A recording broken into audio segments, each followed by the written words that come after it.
জয় শ্রীকৃষ্ণ বন্ধুরা, আপনাদের সকলকে স্বাগত জানাই ভক্তের ভক্তি ইউটিউব চ্যানেলে।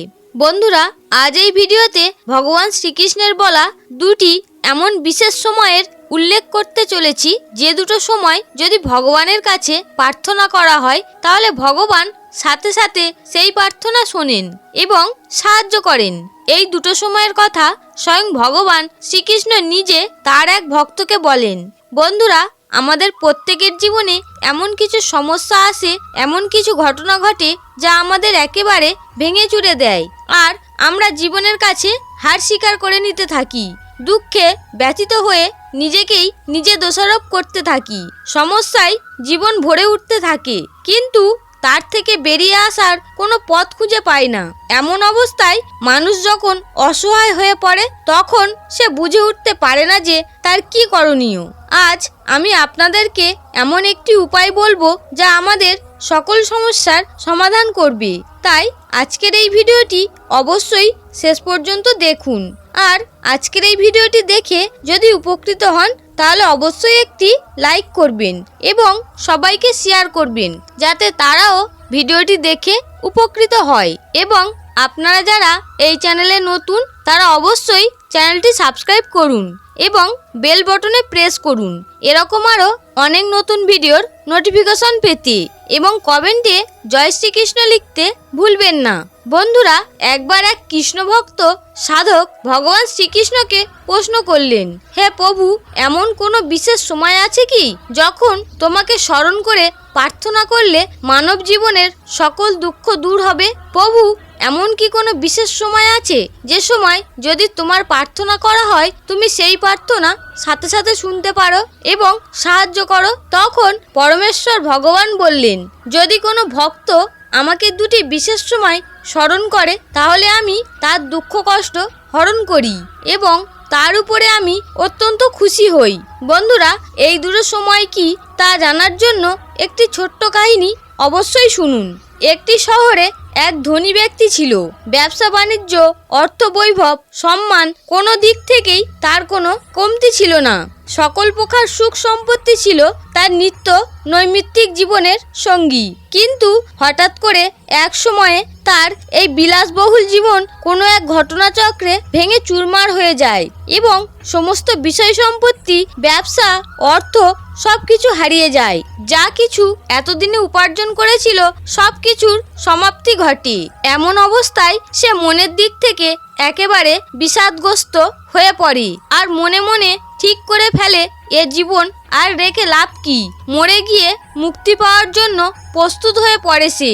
একদিন সে শহরের বাইরে জনবহুল এলাকা ছেড়ে অনেক উঁচু একটি পাহাড়ের উপরে ওঠে এবং সেখান থেকে সে নিজের জীবন ত্যাগ করবে বলে প্রস্তুত হয়ে পড়ে।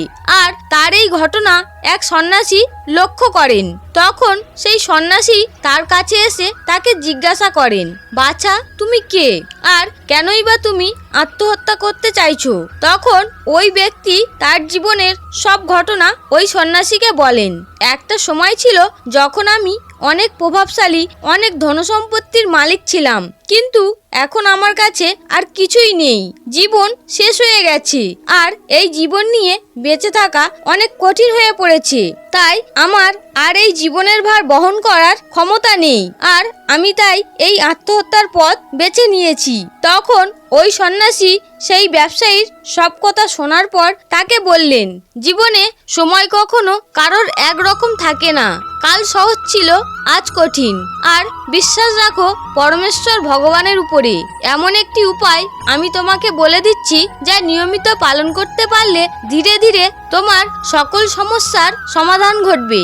তখন সেই ব্যক্তিটি বলে, কি সেই উপায় সাধু বাবা? উত্তরে সন্ন্যাসী বলেন, প্রতিদিন প্রাতকালে ও সন্ধ্যাকালে শুদ্ধ পোশাক পরিধান করে ভক্তিপূর্বক ভগবান শ্রীকৃষ্ণের কাছে নিজের সকল মনস্কামনার প্রার্থনা করবে। আর যদি তোমার প্রার্থনায় ভক্তি থাকে তাহলে তিনি অবশ্যই তোমার সকল দুঃখ দূর করবেন। এই দুটো সময়কে শাস্ত্রে ভক্তের সঙ্গে ভগবানের সংযোগ স্থাপনের সর্বশ্রেষ্ঠ সময় বলা হয়েছে। তাই ভগবানের উপর বিশ্বাস রেখে ফিরে যাও সেই শহরের ভিড়ে যেখানে তুমি সব হারিয়ে এসেছো সেখান থেকেই আবার নতুন করে শুরু করো। আর নিজের কর্মে পরিশ্রম করার সাথে সাথে শুদ্ধ মনে প্রতিদিন ভগবান শ্রীকৃষ্ণের কাছে প্রাতকালে ও সন্ধ্যাকালে প্রার্থনা করে তুমি যা চাও ভগবানকে অবশ্যই বলবে, কারণ কেবল তিনিই তোমার এই দুঃখ কষ্ট দূর করে তোমাকে উদ্ধার করতে পারেন। তখনই সন্ন্যাসীর কথা শুনে সর্বস্ব হারিয়ে ফেলা মানুষটি আবার নতুন করে বাঁচার স্বপ্ন দেখার ও তার বাণিজ্য শুরু করার সাহস পেল। সে শহরে ফিরে গিয়ে নতুন করে আবার সবকিছু শুরু করলো। সে নিয়মিত শুদ্ধ পোশাক পরে প্রাতকালে ও সন্ধ্যাকালে ভক্তির সাথে ভগবান শ্রীকৃষ্ণের কাছে প্রার্থনা করে নিজের সকল মনস্কামনার কথা বলতে লাগলো। আর নিজের পরিশ্রম ও ভগবান শ্রীকৃষ্ণের আশীর্বাদ তাকে কিছু সময়ের মধ্যেই আবার ধনবান করে তুলল। বন্ধুরা, শ্রীমদ্ ভাগবত পুরাণ অনুসারে প্রাতকাল ও সন্ধ্যাকালে ভগবান শ্রীকৃষ্ণের পূজা করার জন্য পদ্মাসন ও সুখাসন হলো বিশেষ উপযোগী। পূজা শুরু করার পূর্বে ভগবান শ্রীকৃষ্ণের নাম জপ করে মনে ভক্তিভাবে সঞ্চার করে একাগ্রতার সঙ্গে পূজা করে ভগবানের কাছে প্রার্থনা জানাবেন। সময় ও পরিস্থিতি যতই খারাপ হোক না কেন তা এক সময় ঠিকই বদলাবে। আপনার সকল দুঃখ কষ্ট দূর হবে যদি আপনিও ওই ব্যক্তির মতো নিয়মিত প্রাতকাল ও সন্ধ্যাকালে প্রার্থনা করে নিজের দুঃখের কষ্টের কথা ভগবান শ্রীকৃষ্ণের কাছে বলেন। শ্রীমদ্ ভাগবত পুরাণ অনুসারে এই দুই সময় ভগবানের কাছে প্রার্থনা করলে দেহ ও মন পবিত্র হয়। এই সময় ভগবানের আরাধনা করে যদি কোনো ব্যক্তি পরিবারের কল্যাণ কামনা করে তাহলে সেই পরিবার সদা সুখী হয়। স্ত্রীরা যদি এই দুই সময় ভগবানের আরাধনা করে তাহলে দাম্পত্য জীবনের সকল সমস্যা দূর হয়। পরিবারের কেউ যদি অসুস্থ থাকে তাহলে তার দ্রুত সুস্থতার জন্য এই দুইটি সময় ভগবানের কাছে প্রার্থনা করলে সেই ব্যক্তির রোগ মুক্তি ঘটে। শাস্ত্রে বলা আছে, প্রভুর প্রতি বিশ্বাস হলো কঠিন সময়ের সবচেয়ে বড় শক্তি। পরম করুণাময় ভগবান শ্রীকৃষ্ণের আস্থা সকল সমস্যার সমাধান ঘটাতে পারে। তাই আমাদের জীবনে যে কোনো সমস্যা আসে আমাদের পরীক্ষা নেওয়ার জন্য, তখন আমাদের কর্ম করে যাওয়ার সঙ্গে সঙ্গে ভক্তির সঙ্গে প্রাতকাল ও সন্ধ্যাকালে ভগবান শ্রীকৃষ্ণের কাছে শুদ্ধ মনে প্রার্থনা করা উচিত। শ্রীমদ্ ভাগবত পুরাণ অনুসারে এই দুইটি সময় ভগবানের কাছে প্রার্থনা করলে তিনি ভক্তের সকল মনস্কামনা পূর্ণ করেন। হরে কৃষ্ণ।